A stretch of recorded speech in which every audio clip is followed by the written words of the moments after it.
Der Tag, an dem sie ging, war einer der schwersten in ihrem Leben. Hannah verabschiedete sich unter Tränen von ihren Eltern und Buddy, versprach, so schnell wie möglich zurückzukehren. Die Verbindung zwischen Hannah und Buddy war unzerbrechlich, geschmiedet über Jahre geteilter Freuden und tröstender Gesellschaft. Buddy war kein gewöhnlicher Hund, sie war ein Golden Retriever mit einem Herzen so rein wie ihr goldenes Fell. Sie hatte Hannah durch die besten und schlechtesten Zeiten in ihrem Leben begleitet. Hannahs Abwesenheit belastete ihre Familie und Buddy schwer. Der alte Hund, mit 13 Jahren, war zerbrechlich geworden. Arthritis hatte eingesetzt, was ihren einst lebendigen Geist schwächen ließ. Buddys Gehör hatte nachgelassen und ihre steifen Gelenke erschwerten es ihr, die Treppen zu bewältigen.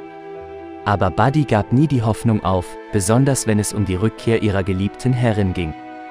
Jeden Tag wartete sie an der Tür, die Ohren gespitzt und mit wedelndem Schwanz, als würde jeden Moment Hannah hindurchtreten. Ihre Eltern sahen zu, wie Buddys Augen, einst voller Vorfreude auf Hannahs Rückkehr, zu verblassen begannen und ihre Schritte schwerer wurden. Dann kam der Tag. Hannahs Ausbildung war vorbei und sie war endlich auf dem Rückweg nach Hause.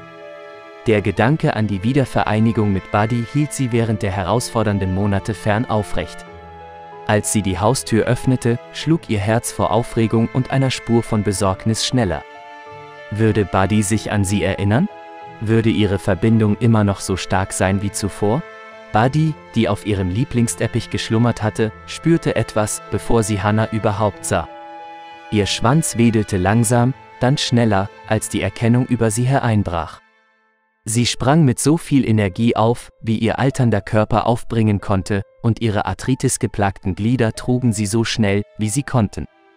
Sie eilte auf Hannah zu und drückte sich mit aller Liebe, die sie aufbringen konnte, an sie. Dann, in einer herzerwärmenden Geste, legte sich Buddy neben ihre geliebte Herrin, legte ihren Kopf auf Hannahs Schoß und kuschelte mit ihrer Pfote. Es war ein Moment purer, bedingungsloser Liebe. Buddys Augen funkelten vor Freude und Erleichterung.